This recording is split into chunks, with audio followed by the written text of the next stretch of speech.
안녕하세요. 결혼 15년 차를 보내고 있는 40대 여성입니다. 제가 사연은 찾아서 듣는 정도까지는 아니지만 그래도 제법 즐겨 듣는 편이에요.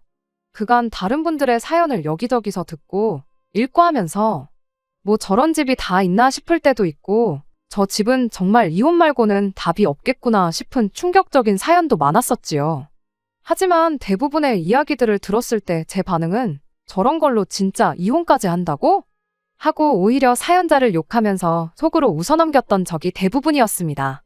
그런데 요즘 들어선 다른 분들 이야기가 내 일이 아니고 남의 일이라고 너무 쉽게 생각했나 싶고 저런 걸로 이혼까지 한다고 하고 놀랄 만큼 그동안 제가 너무 무신경하게 참고 살았나 싶기도 해요.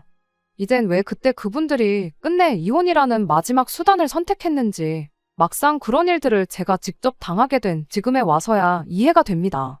시어머니가 저희 집에서 합가해 살고 싶어 한다는 건 결혼 전부터 그리고 결혼 생활하면서 어느 정도 눈치는 채고 있었어요. 하지만 그때마다 번번이 합가 시도가 실패로 돌아가고는 했습니다. 남편과는 연애 결혼을 했어요. 제가 25살 때 저희 친척 오빠의 소개로 처음 남편을 만났죠. 남편이 저희 사촌 오빠의 군대에서 아들 군번 후임이었는데 그때부터 인연이 닿아서 전역하고 나서도 쭉 연락을 하고 지냈었다고 해요. 군대에 대해서는 잘 모르는데 당시 제 주변에 군대 다녀온 친구들이 말해주기를 남자가 그렇게 군대 1년 차이 나는 후임이랑 전역하고 나서도 연락하고 그러는 일이 엄청 드물다고 하더라고요. 그리고 2년 군 생활 내내 동고동락한 동기하고도 전역하자마자 연락이 뜸해지고 그러다 연락이 아예 끊어지고 그런다는데 더더욱이 1년씩이나 차이 나는 후임하고 계속 연락을 하고 지낼 정도면 사람이 진짜 괜찮거나 아니면 집안이 엄청 빵빵하다든지 혹은 먼 미래의 인맥으로서 도움이 될 수 있는 그런 사람이라든지 뭐라도 알고 지내서 손해볼 게 없으니까 연락하고 지내는 거 아니겠느냐 하는 이야기를 해주더군요. 그리고 다른 사람도 아니고 친척 오빠가 해주는 소개 자리인데 설마 동생한테 이상한 사람을 일부러 소개시켜주겠냐고 만나봐서 손해볼 건 따로 없을 것 같은데 한번 만나나 보라고 하더라고요. 그렇게 친척 오빠의 소개로 남편을 처음 만나게 되었습니다. 친구들 말처럼 집안이 빵빵하거나 미래 인맥으로 알고 지낼 만큼 대단한 일을 하는 사람은 아니었어요. 그냥 사람 괜찮고 매사에 열심인 그런 사람이었습니다. 애초에 저도 그렇게 큰 기대는 없었다 보니 다른 것보다 사람 좋은 남편이 마음에 들었어요. 그렇게 자주 연락을 주고받다가 연애까지 발전하게 되었고 3년의 연애 끝에 저희는 결혼을 하게 되었습니다. 결혼 준비하면서 시어머니가 합가시도 비슷한 걸 했던 적이 있었어요. 처음에는 우리나라 전통이 남자가 집해오고 여자가 혼수해오고 하는 거니 어쩌니 하시면서 누가 들어도 저희 살 신혼집을 마련해 주실 것처럼 이야기를 꺼냈거든요. 생각도 없었는데 몇 번을 계속 그러시니까 은근 기대가 되기는 했습니다. 속물처럼 보일 수도 있겠지만 집 해준다는데 마다할 사람이 세상에 몇이나 되겠어요. 특히나 저나 남편이나 나이가 나이기도 했고 저희 연애 시작했을 당시가 남편이 막 취직에 성공했을 때였던 만큼 모아놓은 돈이 넉넉한 상황도 아니었거든요. 그런데 25평은 나중에 아이 태어나고 그러면 너무 작지 않냐는 둥 애들 교육시키려면 강남학군이 좋다는데 요즘은 분당 이런 쪽도 엄청 괜찮다는 둥 하는 이야기들을 꺼내셨지요. 그때 아무리 제 나이가 어렸고 결혼 전이라 시댁의 경제적 상황이 어떤지 자세한 내용은 몰랐지만 시부모님 하고 사는 것만 봐도 대충 형편이 어느 정도인지는 짐작이 갔거든요. 강남이니 분당이니 목동이니 시댁이 서울 북부에 인접한 경기권이었는데 솔직히 너무 뜬구름 잡는 이야기 같았어요.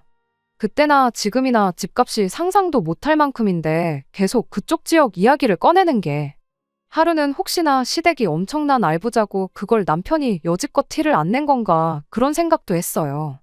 남편 처음 소개받았을 당시에 친구들이 해줬던 집이 엄청 부자거나 하는 그런 이야기까지 다시 생각나고 그랬거든요. 그런데 기대가 크면 실망도 큰 법이라고 친정 부모님께서 괜히 헛물 켜지 말고 있으라고 해서 그 후로 큰 기대는 접었습니다. 그 뒤로 시어머니가 자꾸 강남이니 분당이니 어쩌니 하면서 집 이야기를 꺼낼 때 크게 리액션을 하는 게 아니고 시큰둥하게 대답하고 그랬더니 시어머니도 흥이 깨지기 시작한 건지 그 뒤로부터는 딱히 해주겠다던 신혼집 이야기를 줄이기 시작했어요. 친정부모님 말 듣고 김칫국 안 마신 게 천만다행이었지요. 괜히 기대했다가 진짜 크게 실망할 뻔했거든요. 결혼 준비가 거의 다 끝나가는 와중이었는데 결혼식 날짜까지 다 잡히고 나서야 시어머니가 신혼집에 대한 구체적인 이야기를 꺼내왔어요. 당연히 강남이나 분당 같은 곳에 신혼집을 해주시겠다고 생각하지는 않았지만 시어머니 입에서 나온 이야기는 정말이지 어이가 없는 이야기였습니다. 비록 그게 공수표를 날려댄 거라고 했을지라도 어느 정도까진 비슷하게 맞춰줄 생각으로 강남이니 분당이니 하는 말을 날렸던 거라 생각했는데 신혼집 이야기가 아니라 말도 안 되는 조건을 저희한테 걸어왔으니까요. 아무 준비도 안 된 저희들을 그냥 독립시키기에는 도무지 마음이 놓이지 않아서 그런다. 방 하나 비워줄 테니 3년 정도 시댁에서 지내면서 상황을 지켜보자. 이렇게 말씀하시더군요. 그렇게 저희가 독립해 나갈 준비가 된다면 신혼집을 구할 돈 1억 원을 보태주시겠다면서요. 그 기간 동안 저를 옆에 끼고 살면서 살림하는 방법도 가르쳐주고 저희들 돈 관리도 해주시겠다는 겁니다. 아, 저희한테 생활비도 일절 받지 않겠다고도 하셨죠. 그렇게 3년이면 저희 맞벌이에서 버는 돈이 합치면 2억 조금 넘을 거라고. 그러면 그 2억에 니들 둘이 모아놓았다는 돈 1억? 시어머니가 도와주는 돈 1억 해서 총 4억으로 신혼집을 구해 나가 살면 된다는 말이었어요. 어이가 없었죠. 일단 처음에 집 해준다는 말과 전혀 다른 소리부터 어이가 없었지만 그거 말고도 짚고 넘어갈 만한 것들이 한두 가지가 아니었거든요. 관리해준다는 저희 돈부터 그랬죠. 3년 모아서 2억이 말이 2억이지. 사람이 어떻게 돈 한 푼 안 쓰고 살 수 있겠나요? 그걸 따져 물었더니 시어머니가 두 사람한테 한 달에 교통비랑 핸드폰비로 20만 원씩 주면 하고 싶은 거 다 할 만큼 충분한 거 아니냐고. 그 돈이 적어 보일지는 몰라도 3년 계산해보면 1,500만 원 돈 나오는 거금이고 당신이 대신 해주겠다는 저희들 두 사람 생활비 또한 한 달에 250만 원씩만 잡아도 돈이 1억에 가까운 돈이지 않냐입니다. 그러니 따지고 보면 저희 돈도 아껴주고 이래저래 생활비니 용돈이니 해서 주는 돈까지 다 계산해보면 1억을 해주는 게 아니고 돈만 따졌을 때 2억 이상을 이것저것 다 따지면 3억 정도를 해주는 거나 마찬가지인 거래요. 애초에 결혼하자마자 시댁에 방 한 칸 얻어놓고 신혼생활 시작할 생각은 없었지만 짚고 넘어갈 건 짚고 넘어가야겠구나 싶었어요. 둘이 합쳐서 월급이 600이라고 3년이면 2억을 모은다는 생각부터 말도 안 되는 거잖아요. 같이 안 살더라도 혹시나 나중에 니들 모아놓은 돈이 그것밖에 없냐며 한 소리 나올까 봐서 이야기를 꺼냈죠. 다 큰 성인들이 교통비랑 핸드폰 요금 합쳐서 20만 원은 말도 안 된다고. 제가 대학교 다닐 때 한 달 용돈이 40만 원이었다고요. 그랬더니 시어머니가 옳았구나. 너 잘 걸렸다 하는 듯 바로 말을 꺼내더라고요. 결혼한 여자가 대학교 다니는 여자랑 같냐고. 결혼했으면 그만큼 미래를 대비하면서 살아야 하는 거 모르냐고 한마디 하는 거예요. 우리 며느리가 손이 보통 큰 게 아닌 것 같은데 그 때문이라도 한 집에 같이 살면서 제 씀씀이를 줄여주겠다는 소리를 하고 있는데 답도 안 나오더라고요. 용돈은 20만 원으로 짜게 잡으셔놓고 두 사람 생활비는 어째서 250만 원이나 크게 잡으셨냐고 물었더니 거기엔 저희 두 사람 생활비는 물론이고 당신이 저희들 데리고 살아주면서 하게 될 살림에 대한 당신 용돈도 포함된 돈이라고 하는 겁니다. 당신이 저희들 조금이나마 더 아끼고 더 많은 돈을 가지고 시댁에서 나가 독립할 수 있게 기꺼이 포기한 돈이기도 하다고요. 그러니 그런 거 따지고 머릿속으로 계산기 두들길 시간 있으면 그럴 시간에 당신한테 더 고마워하고 효도할 생각을 하라는 거예요. 어이가 없었죠. 일단은 여기서 결정할 문제는 아닌 것 같고 저희 부모님하고도 이야기를 나눠봐야 할 것 같다고 말하고 자리에서 일어났죠. 남편도 시어머니 발언이 말도 안 되는 이야기인 걸 아는지 집에 돌아가는 저에게 자기도 몰랐던 이야기라면서 시부모님하고 다시 이야기를 해보겠다고 저에게 자기가 알아서 해결할 테니 신경 쓰지도 말고 크게 걱정도 하지 말라고 한마디를 해줬어요. 당연히 저희 친정부모님은 그런 이야기가 나왔다는 것 자체만으로도 몹시 불쾌한 반응이셨어요. 요즘 같은 시대의 시작부터 시집살이를 시키는 집이 세상에 어디에 있냐고요. 이미 친정 부모님께서는 시댁이 강남분당 떠들면서 신혼집 이야기를 했던 게 어느 정도 공수표였다는 걸 눈치를 채고 계셨던 모양이었습니다. 그저 시댁에서 도와주는 대로 똑같이 맞춰서 저한테 해줄 생각이셨는데 3년 합가에 1억은 말도 안 되는 일이다 하고 그렇게 하게 두지는 않으시겠다고 하시더라고요. 그리곤 저희한테 그냥 신혼집 먼저 구해버리면 합가 이야기는 더 이상 하지 않으시지 않겠냐시며 2억을 그 자리에서 도와주시기로 했어요. 당장에 2억을 해줄 테니 사위를 대릴 사위로 머슴 부리듯 부려야겠다고 전해라. 그렇게 시어머니랑 기싸움 같은 걸 하시려고 그런 건 아니었습니다.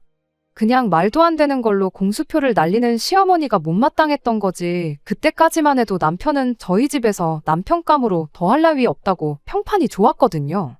저희 사촌오빠의 강력한 지원 사격도 있었고 저도 남편과 3년이라는 긴 기간을 연애하면서 별다른 문제 없이 잘 지냈다는 점도 저희 부모님께서 높이 사셨었고요. 시어머니가 합가 이야기만 더 못 꺼낼 상황만 만들어 놓는다면 저희는 저희대로 알아서 잘 살 것이라 그렇게 믿으셨기에 그 돈을 저희한테 지원해 주셨던 거예요. 남편도 저에게 했던 말 그대로 자기 역할을 잘 수행했는지 시어머니가 그 뒤로 결혼하면 들어와 살라는 말을 꺼내는 일은 없었어요. 물론 저희 집에서 돈 2억을 해줬던 이유가 가장 크긴 했겠지만 아무튼 그 덕에 시댁 눈치 보며 지낼 일도 없겠구나 생각했고 그날 그 일로 남편도 남편 나름대로 중간 역할을 할 줄 아는 사람이구나 하는 확신을 주는 사건이기도 했지요. 저희 집에서 집을 거의 해줬던 거나 마찬가지였던 것만큼 시댁에서는 그래도 맨입으로 받아먹을 수는 없다고 생각한 건지 혼수랑 이런저런 것들을 해줬어요. 시어머니가 결혼 전부터 부르짖던 남자가 집 해오고 여자는 혼수해오고 라는 말에 정반대인 상황이었지만 그것 자체가 결혼 생활을 하는데 크게 문제될 일은 없었습니다. 하지만 이후로도 시어머니의 합가 시도는 그칠 줄을 몰랐어요.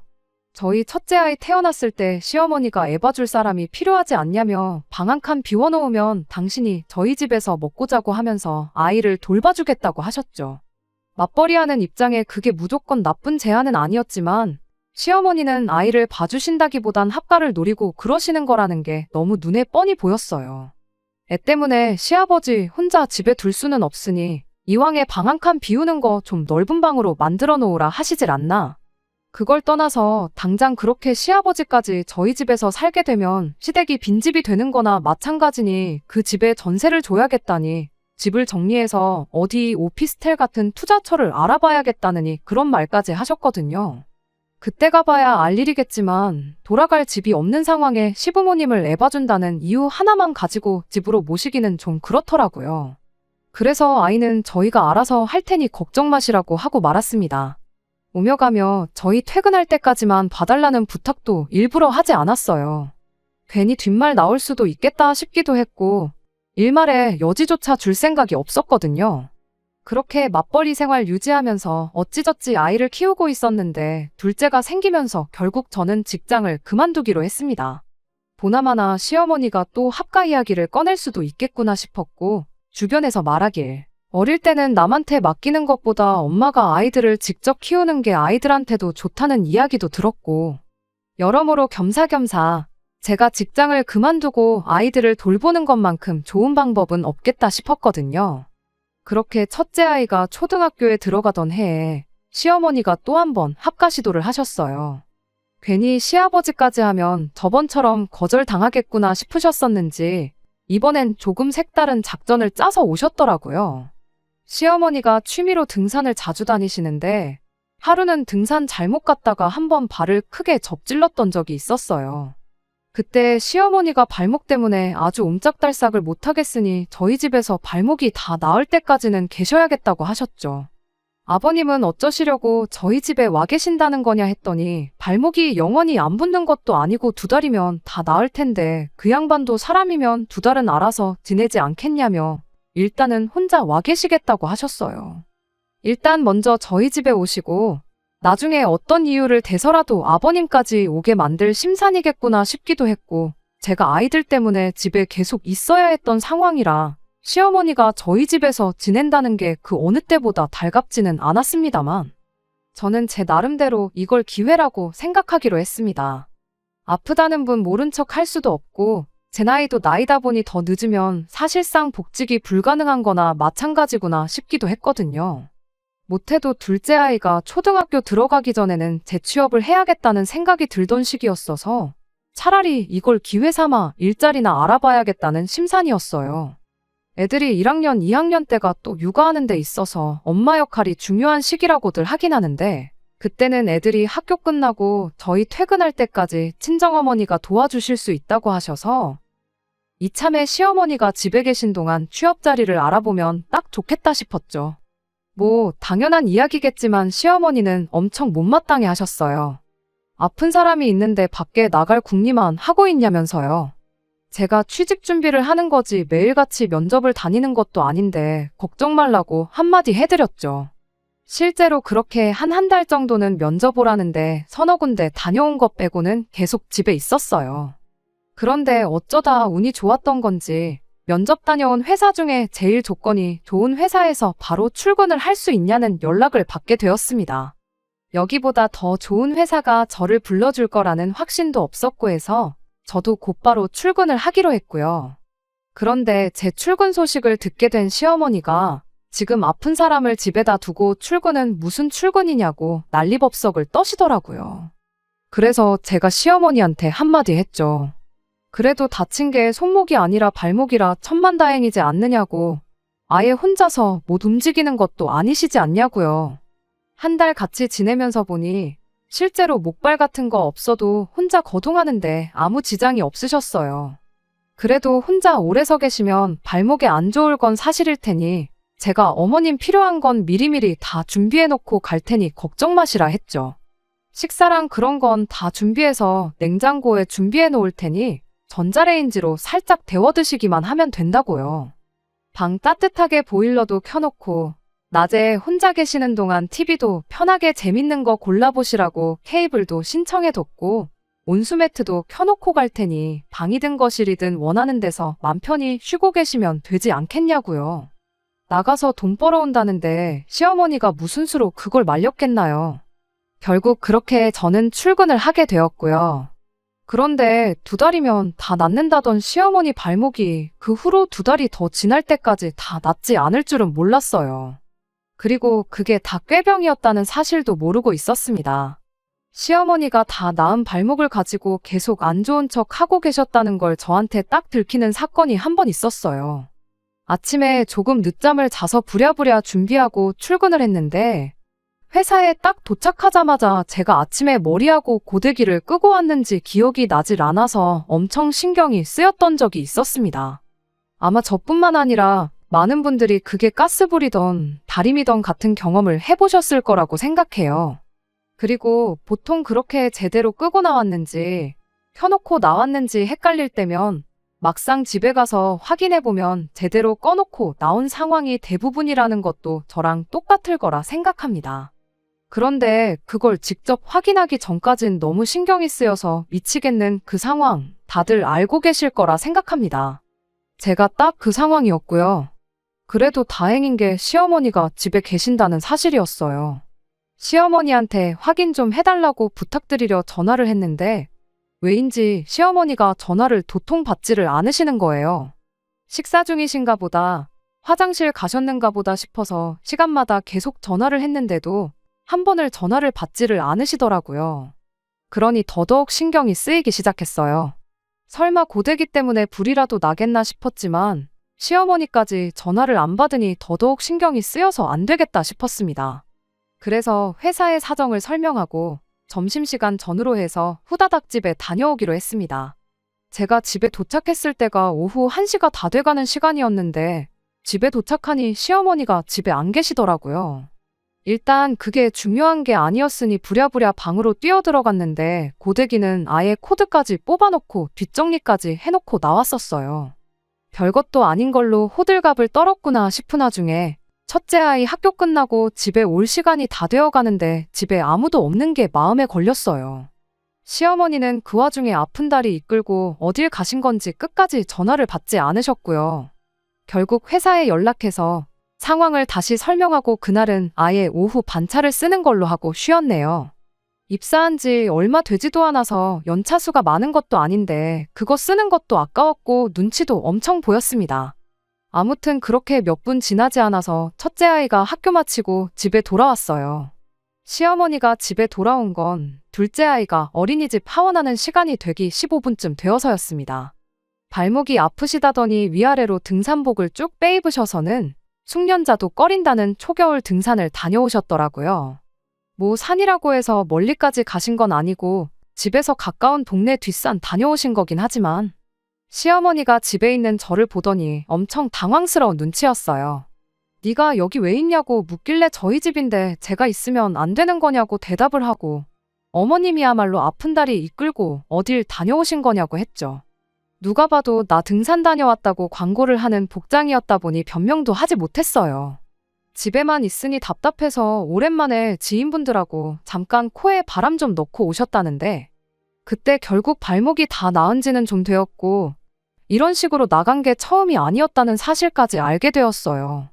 그래도 일말의 책임감 때문인지 둘째 아이 하원 시간에 맞춰서 집에 와주신 건 감사할 노릇이었네요. 하지만 약속한 대로 시어머니가 발목이 다 나은 상황에 굳이 저희 집에서 머물 이유가 사라진 거나 마찬가지였죠. 시어머니한테 며느리 몰래 밖에 나가실 만큼 심심하신데 저희 집에 계실 이유가 뭐가 있냐고 모르긴 몰라도 아버님도 혼자 지내시는 거 힘드실 거라고 아이 봐주는 것 때문에 그러시면 친정어머니가 바로 도와주실 수 있는 상황이니 걱정하실 필요 없다고 이제 그만 집에 돌아가시라고 했습니다. 시어머니도 이 상황에 어떻게든 저희 집에 더 머물 방법이 없다는 걸 아셨기에 그때는 순순히 집으로 돌아가셨어요. 그 뒤로 친정어머니가 아이들 학교 후 저희 퇴근할 때까지 돌봐주시는 것 때문에 시어머니도 그 눈치가 보이긴 하셨는지 이런저런 방법으로 꼼수를 부리며 합가를 시도하려던 행동들을 멈추게 되었습니다. 그리고 시어머니가 서운하다는 식으로 나올 때마다 남편이 나서서 중간 역할을 자처해 상황을 해결시켜줬고요. 언제까지고 시어머니와 제 문제에 있어서 저의 편을 들어줄 것이라 믿어 의심치 않았던 남편이었어요. 제가 시어머니한테 단호하게 굴었던 것도 이유 중 하나긴 하겠지만 그런 상황에도 남편이 저를 원망 한 번 안 하고 시어머니와 저 사이에 그 어떤 불협화음이 나지 않게 중간 역할을 잘해주는 남편 덕분에 여태까지 결혼 생활을 이어올 수 있었다고 그렇게 생각하고 있었는데 올 초부터 해서 남편이 갑자기 다른 사람이 돼버린 겁니다. 정확히 언제부터인지도 확실히 알고 있어요. 그냥 언젠가 둘이 일찍 퇴근도 해서 오랜만에 남편하고 TV 켜놓고 영화 한 편을 봤었거든요. 미국 영화였는데 영화 자체만 두고 보면 굉장히 감동적인 영화였습니다. 제목이랑 내용을 말해도 되나 싶은데 그냥 간단하게 설명하자면 일 때문에 성공에만 집착하던 한 남자가 시간을 조종하는 능력을 얻게 되고 그 능력을 직장에서 승승장구하는 데만 사용을 했어요. 그러다 결국 가족들과는 멀어지게 되었고 그러다 아버지가 돌아가시게 되면서 아버지와의 마지막 나눈 대화를 회상한 뒤 시간을 조종하는 능력을 자신이 승진하는 데에만 사용했던 걸 후회하게 되었죠. 그렇게 지난 날을 후회하게 된 주인공이 다시 시간을 되돌려 그동안 가족들한테 해주지 못한 걸 해주며 결국 행복한 가족으로 거듭나는 엔딩으로 영화는 끝이 나게 되는데 저도 너무 감동적이라서 영화 보면서 몇 번을 눈물을 참았었습니다. 그런데 남편은 저나 애들 눈치는 보지 않고 눈물 콧물을 쏟아내고 아주 난리도 아니었어요.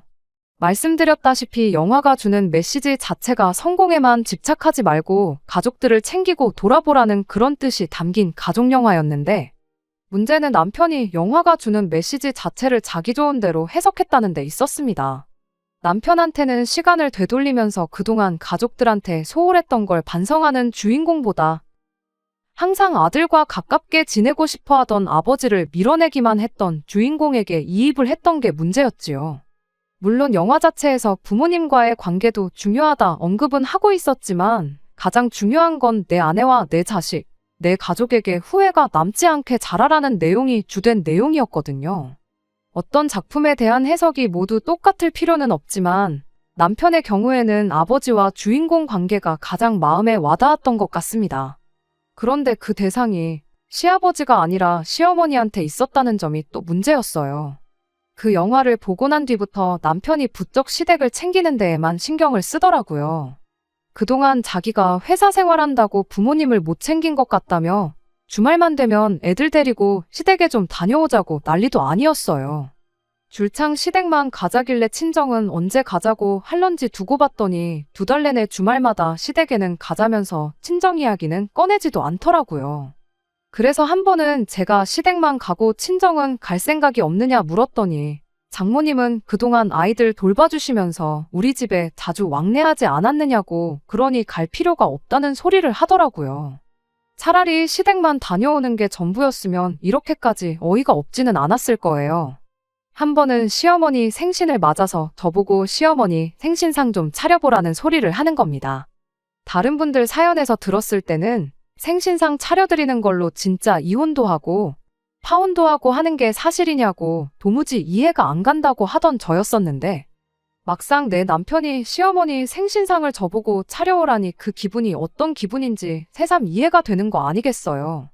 시어머니 생신상을 차릴 거면 내가 아니라 자식인 당신이 차리는 게 더 의미 있는 거 아니겠냐 했더니 자기가 뭐 밥을 할 줄 아냐, 반찬을 할 줄 아냐 하면서 정색을 하더라고요. 더 잘하는 사람이 있는데 자기가 해야 할 이유가 하등 없다고 하길래 그래서 저도 한마디 했죠. 밖에 식당들 가면 다 나보다 음식 잘하는 사람들이 하고 있는 거 아니냐, 더 잘하는 사람을 두고 내가 해야 할 이유도 없지 않냐고 한마디 해주고 늘상 하던 대로 어머님 생신은 외식하는 걸로 하자고 했죠. 그랬더니 외식은 정성이 없어서 안 된다며 기어이 꼭 생신상을 제가 차려야 된다는 겁니다. 앞으로 어머님한테 생신상을 차려드려봐야 몇 번을 더 차려드리겠냐고. 나중 가서 후회할 일 만들지 말고 올해부터라도 챙겨드리자고 끝까지 저한테 어깃장을 부리더라고요. 미역국 한 사발 끓이고 불고기 양념 재워두는 게 뭐가 그렇게 힘든 일이냐면서요. 그래서 말 잘했다고 남편한테 그럼 내년에 어머님 칠순 때도 뭐 어디 예약하고 다른 거 할 필요 없이 미역국 한 사발에 불고기 양념만 좀 재워두고 땡치면 되겠느냐 했더니 밖에서 사 먹는 건 정성이 없어서 안 된다던 남편이 움찔하더니 아무 말도 못하더라고요. 그래서 다시 남편한테 말했어요. 직접 생신상 차려드릴 거면 당신 말대로 미역국 끓이고 불고기 양념 재워두는 거 어려운 일 아니니까 내가 옆에서 어떻게 하는지 다 봐줄 테니 당신 손으로 재료 손질부터 요리까지 직접 하라고 했어요. 어머님 입장에서도 남의 집 자식인 며느리보다 당신 배불러 낳은 아들이 챙겨주시는 걸 더 감동스러워 하실 거라고요. 그리고 그게 싫으면 그냥 어머님 생신은 아예 올해는 챙기지 말자고요. 그랬더니 그 뒤부터 남편이 아주 입이 대빨 나와서 한동안 저한테 말도 안 붙이고 퇴근도 일부러 늦게 해서 저녁도 밖에서 먹고 들어오고 그랬습니다. 아주 효자병에 걸려도 단단히 걸려버린 거예요. 생신상 문제야 이렇게 넘어갔으니 사실 사연까지 보내고 말고 할 것도 없었어요. 진짜 문제는 얼마 전부터 남편이 시부모님 모시고 살자고 난리법석을 떨기 시작한 데 있으니까요. 케이블 TV에서 그냥 틀어주는 영화 한 편 잘못 봤다가 이게 무슨 일인가 싶어요. 남편은 끝까지 저러다 시부모님 잘못되면 자기는 그거 못 견딘다고 부모님 따라서 죽을 수도 있다면서 진짜 그렇게 되길 원하냐고 거의 반 협박조로 나오고 있는데 아직 칠순도 안 되셨는데 가는 날 받아놓고 사시는 거냐 따져도 아무 소용없고 그냥 막무가내로 나올 뿐입니다. 시어머니 발목 다쳐서 저희 집에 잠깐 몇 달 계셨을 때 남편이 시어머니 위해서 한 일은 아무것도 없어요. 집 비어있을 때 시어머니 편히 드시라고 음식 미리미리 준비해두는 것부터 해서 전부 제가 하는 일이었죠. 물론 그때 초반에는 전업주부 생활을 하고 있었으니 그 어떤 불만이 있던 건 아니지만 그 뒤로 제가 취직한 이래로 남편이 나서서 시어머니가 쓰던 베개 커버 한 번도 걷어온 적이 없었거든요. 합가해서 모시자는 게 우리는 하던 대로 맞벌이하고 시어머니한테 청소며 빨래며 식사 준비며 다 떠넘기자는 건 아닐 테고 분명히 하게 되면 자기는 할 줄 아는 게 없다는 핑계로 저한테 다 떠넘길 게 뻔한데 15년 결혼 생활 아무 문제 없이 잘해왔고 오히려 고부관계에 있어서 중간 역할 너무 잘해주는 믿음직한 남편이라고 생각하고 살았는데 왜 이제 와서 갑자기 효자병에 걸려서 저러는지 도무지 이해가 가질 않습니다. 진짜 영화 한 편 잘못 봤다가 이게 무슨 일인가 싶어요. 영화 주인공처럼 시간을 조종하는 능력이 생기면 그 영화를 보기 직전으로 돌아가서 케이블 선이라도 다 뽑아버리고 싶은 심정입니다. 정말로 제가 이렇게 사연을 보내게 될 줄은 생각도 못했어요. 이혼까지 생각하게 될 줄은 더더욱이 생각해 본 적 없었고요. 몇 번을 설명하고 효도는 직접 하라고 말을 해도 남편은 들을 생각이 없어 보이는데 제가 어떻게 하면 좋을지 이혼 말고 더 좋은 현명한 방법이 있다면 알려주세요. 그 어떤 조언도 감사한 마음으로 듣겠습니다. 안녕하세요. 영화 한 편 잘못 봤다가 세상 둘도 없는 효자가 돼버린 남편 때문에 사연을 보냈던 쓰니입니다. 어떻게 상황이 해결되어서 이렇게 후기를 보내요. 저도 사연 들을 때 뒷내용 없이 이야기가 끝나면 그게 그렇게 답답했거든요. 남편과 합가 문제로 냉전 상태가 시작된 지 얼마 지나지 않아서 아예 시어머니가 대놓고 저희 집에 찾아오셨어요. 찾아온 이유야 안 봐도 뻔했죠. 남편하고 이야기 나눌 만큼 나누고 남편 말 귓등으로 듣는 며느리 혼쭐을 내주러 찾아오셨던 거였습니다. 어머님이 말씀하시기를 당신 지인분들 중에 다들 그 나이 먹고 자식들하고 따로 사는 사람은 아무도 없다고 하시더라고요. 다들 어른들이 먼저 말 꺼내기 전에 자식들이 먼저 알아서 집으로 모신다고요. 그런데 우리 집 며느리는 어떻게 된 게 시부모가 걱정이 되지도 않는지 모신다는 이야기를 죽어도 꺼내지 않는다는 거예요. 우리 아들이 당신 지인들 아들들보다 못난 데가 하나도 없는데 왜 나는 며느리 복이 없어서 이 나이 먹도록 자식들 효도도 못 받아보고 이러고 사는지 모르겠다며 신세한탄을 하시더라고요. 요즘은 어른들 사이에서 자식들이 부모한테 얼마나 잘하는지가 아니라 며느리나 사위가 얼마나 잘하는지가 더 중요하다면서 말이죠.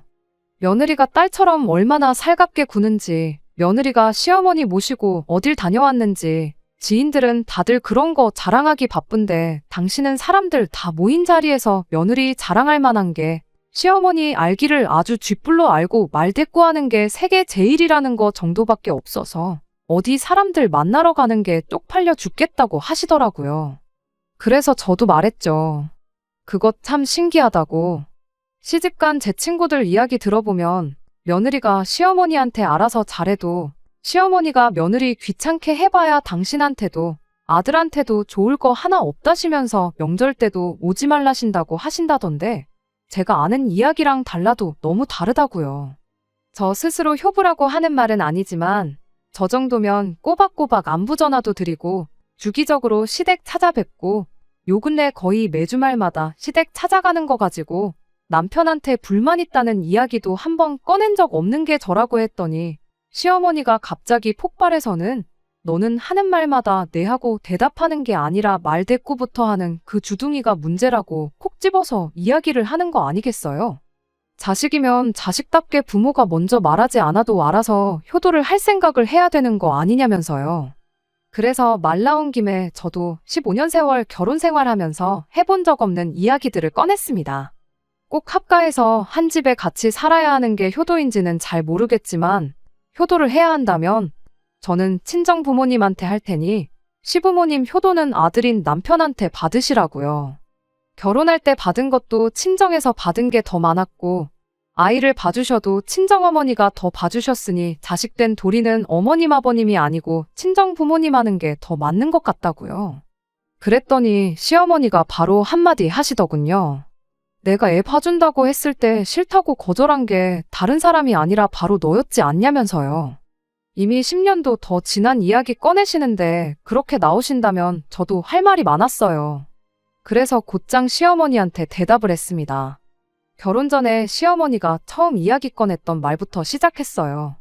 어머님이 결혼하자마자 3년 시집살이 견뎌내면 1억을 지원해 주시겠다고 했던 거 기억하시냐고요. 그런데 친정에서 2억을 해주지 않았냐. 그럼 저희가 못해도 6년은 친정 부모님 모시고 처가살이를 했었어야 했던 건데 그때 안 했던 거 지금 한다고 생각하시면 되는 거 아니겠냐고 했죠. 그런데 제가 특별히 합가하고 싶다는 어머님 사정 감안해서 저만 혼자 친정 들어가서 친정 부모님 모시고 오겠다고 했어요. 남편이랑 애들은 어머님께 양보해 드릴 테니 원하시는 대로 합가하시라고요. 어머님이 첫째 태어났을 때 아이 돌봐주신다는 이유로 같이 살겠다고 하지 않으셨냐고 그때 거절했던 게 마음에 걸렸는데 이참에 둘째까지 같이 돌봐주시면 되니까 일석이조 아니겠냐고 했죠. 그리고 그렇게 되면 이 집은 6년간 빈집이 될 테니 어머님이 그때 저희한테 제안했던 대로 새를 놓던지 집을 정리하던지 해서 목돈 마련해서 적금을 하던, 안전한 주식을 사놓던, 아니면 부동산에 재투자를 하던 그 돈을 굴려서 불리는 쪽으로 알아보겠다고 했습니다.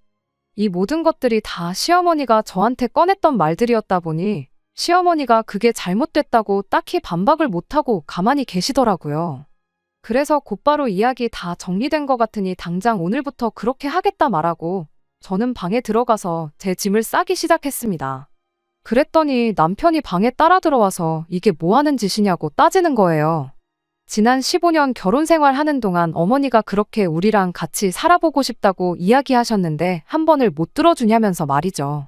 그래서 제가 곧바로 남편한테 한마디 했어요.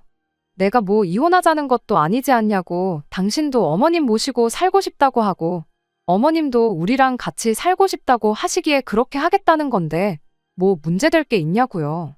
이렇게 6년 동안 떨어져 지내면서 각자 부모님 모시고 지내다가 6년 지나고 나서 친정집 시댁, 우리 집 전부 정리해다가 집 한 채 지어서 양가 부모님 다 같이 모시고 살면 당신 원하는 대로 합가도 하고 각자 부모님 서로 알아서 모시게 되고 그림이 딱 좋지 않겠냐고 했더니 아무 대꾸도 못하고 있다가 한마디 하더라고요. 그럼 애들은 친정에 같이 데리고 가면 안 되겠냐고요. 그래서 그건 안 된다고 했어요. 그나마 시댁이 애들 학교에서 더 가깝지 않냐고, 등하교 시킬 거 생각하면 시댁에 데려가는 게 맞지 않냐고요. 애들 전학시킬 생각도 없고 그리고 당신만 딸랑 시댁에 보내면 시어머니가 합가했다는 기분이 하나도 안 들지 않겠냐고, 애들이라도 있어야 집이 북적북적하니 사람 사는 맛 나는 거 아니겠냐고 한마디 해줬죠. 그리고 시간 끌지 말고 당신도 얼른 시댁 들어갈 짐이나 챙기라고 했습니다. 내 짐은 대충 챙겼으니까 당신 짐 싸는 동안 애들 짐은 내가 대신 싸주겠다고요. 남편은 그럼 애들 학교 다니기 편하게 시부모님이 우리 집에 와 계시게 하는 건 어떻냐고 제안을 하더군요. 그래서 그것도 안 될 일이라고, 우리 돈 불리려고 우리 집을 새를 놓겠다는 거고, 여차하면 집도 팔아야 할 텐데 시부모님이 우리 집에 오시면 그것도 못하는 거 아니냐고, 그러면 손해가 막심하다고 안 된다고 단호하게 한마디 해줬습니다. 남편은 어떻게든 제 마음을 돌려보겠다고 주섬주섬 짐을 챙기는 둥 마는 둥 민기적거리면서 제 눈치를 보더군요. 저는 애들 짐 챙기자마자 남편한테 무슨 일 있으면 연락하라고 한마디 해놓고 그 길로 싸놓은 제 짐가방 들고 친정으로 향했죠. 사실 애들을 시댁에 보내놓는 게 사실 걱정이 많이 되긴 했습니다. 학교에서 멀어지는 만큼 친구들하고 시간도 제대로 보내지 못할 테고. 하지만 어차피 이렇게 하면 시어머니도 남편도 오래 못 버틸 거란 생각이 더 컸어요. 애들은 그때 가서 다시 집으로 데리고 오고 그때 돼선 저 혼자 집에 돌아와 애들 돌보면 되겠다는 생각이었습니다. 애초에 친정부모님도 40 중반 된 딸이 합가 문제로 부부싸움에서 친정에 6년 동안 지내는 걸 환영하실 리가 없고 길어야 한 달 정도 저러다 못 살겠다고 연락 올 게 뻔하다고 생각했거든요. 그런데 제 예상보다 훨씬 일찍 남편한테서 집으로 돌아오라는 연락이 왔습니다. 제가 그렇게 친정에 가버린 지 열흘도 안 돼서였어요. 대뜸 애들하고 집에 왔으니 저도 집에 돌아오라고 한마디 하고 말더라고요. 왜, 무슨 일 있냐고 다 아는데도 모르는 척 따져묻다가 못 이기는 척 집으로 갔더니 시댁에 싸들고 간 짐을 혼자서 낑낑거리며 풀고 있더군요. 제가 들어오자마자 애들은 할머니 집에서 살기 싫다고 제 품에 와라 감겼고요. 남편은 그런 저와 아이들 앞에서 한참을 쭈뼛대다가 2번 다시 합가 이야기는 꺼내지 않을 테니 집에 돌아와주면 안 되겠냐고 묻더군요. 이야기 들어보니 애들은 애들대로 할머니 집에서 땡깡을 부려대고 시어머니는 시어머니대로 번거롭고 불편한 게 많았던가 봐요.